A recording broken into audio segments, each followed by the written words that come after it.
Hello everyone, I'm Sasipriya, tutor at Access. Today, I'm here to discuss about few important tips that will help us to improve our writing score in the TOEFL test. So let's get started. To begin with, the writing section in the TOEFL has two questions, independent and integrated.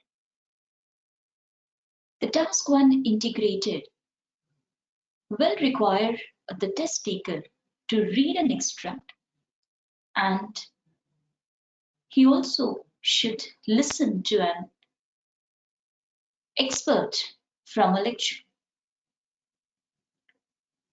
Following this, there will be an essay question related to the information that is given in the reading and the listening prompt.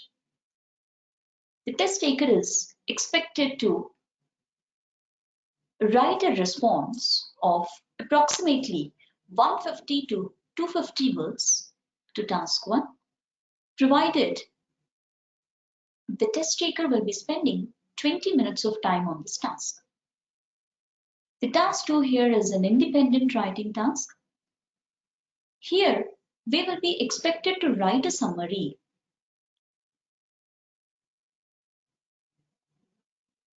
as an essay to the question prompt given. Here, the essay writing task is given 30 minutes of time, and we are expected to write approximately 300 words based on the knowledge and experience we have with respect to the given question prompt.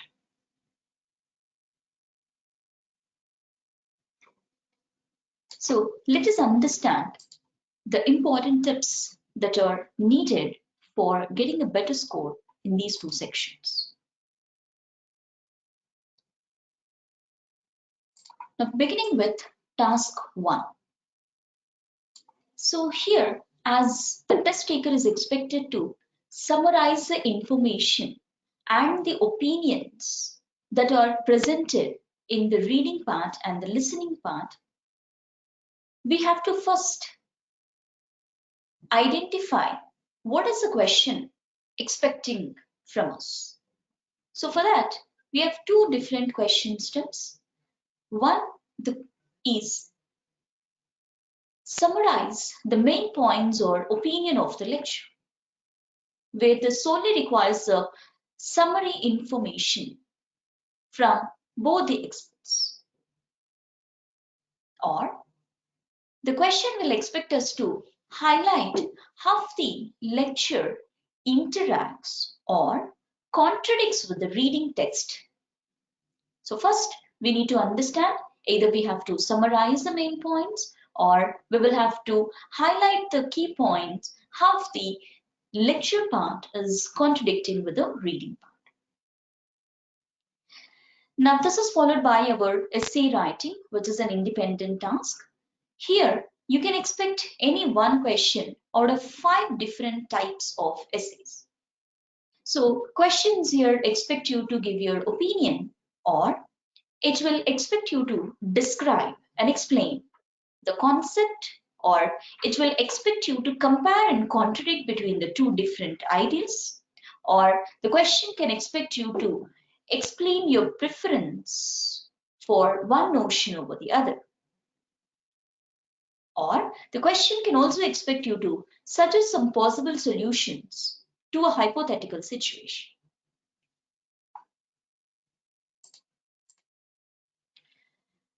So I've come up with some 10 tips that will help us to get the best score in the writing part.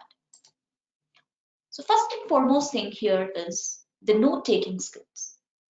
Effective note-taking can help the test taker to write an effective response, especially for task 1.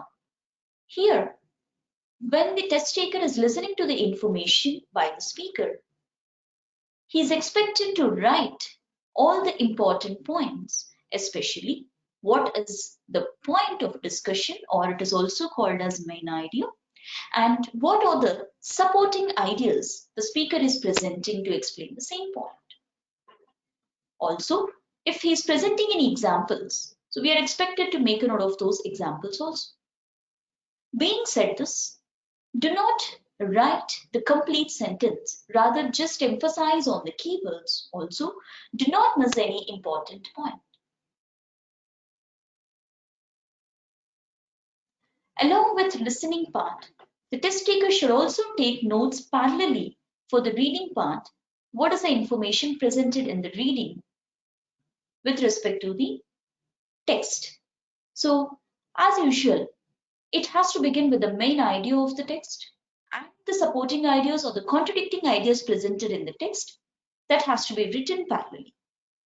So now this notes will help the test taker to summarize the information given in both reading part and listening part. Moving to the next step, paraphrasing skills plays a vital role in summarizing the information. As we cannot memorize the sentences and the words given in the text or in the audio as it is, we should summarize the information either by replacing the keywords with synonyms or by flipping the order of the sentences that you have heard without changing the meaning. Next, when we are ready with the preparation part, it's time to start writing the response. So time management skills are very important. So first read the question, understand what is the question asking you to write as a response. For part 1, we discussed 2 question types, and part 2, we discussed 5 question types. So identify the purpose of the question by reading it thoroughly. When you read the question, we need to know what is the whole question expecting us to write. Does it has any specific points to be explained without fail? Especially in task 1, make sure that you draw the relation from listening to the reading text, or that you refer to the listening information to the reading text as expected in the question. Similarly, to task 2, we need to understand whether we have to describe the views or we have to state our opinion provided with the supporting reasons. Make sure nothing in the question should be ignored. Planning the response before we begin writing helps us to organize the information clearly. And this is again related to the note-taking skills. So when you have written the notes, take some time to organize the notes and plan which information should be presented in which paragraph. It is obvious that the main idea should be always presented in the introduction paragraph, and all the supporting ideas are expected to be presented in the body paragraphs. If there is a conclusion, we will have to write a different paragraph for conclusion, be it writing task 1 or writing task 2.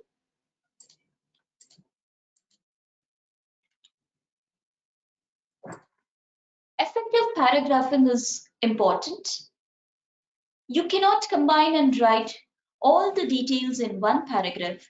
Also, you cannot begin a new paragraph to explain or to provide reasons to the opinion that you have stated. In a nutshell, every paragraph should be complete with its reason, explanation, and relevant examples. And every paragraph should present a new idea. There should not be any continuation from the previous paragraphs to the next paragraph. When we are writing the reasons or the supporting ideas, relevant examples and explanation will enhance the information presented effectively.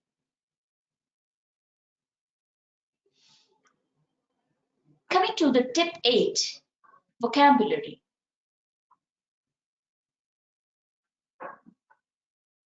For every topic, there are topic related words, and when we are writing any paragraph, there are paragraph indicator words and phrases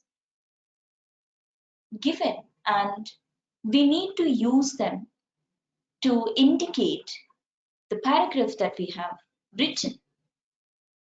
Also, in writing task 1, try to use the same words used in the text and the audio, or use the synonyms that do not change the information.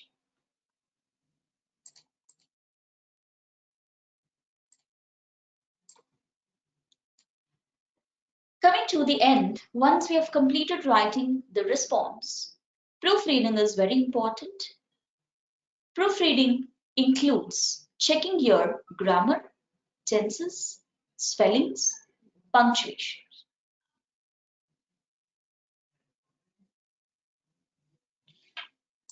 Also, not but not the least, check for the spelling mistakes, especially the typos, or if you're writing a paper-based test with your handwriting, and make sure that the spellings are understood clearly, and practice writing legibly and rewrite any word that might cause a problem. Thank you so much.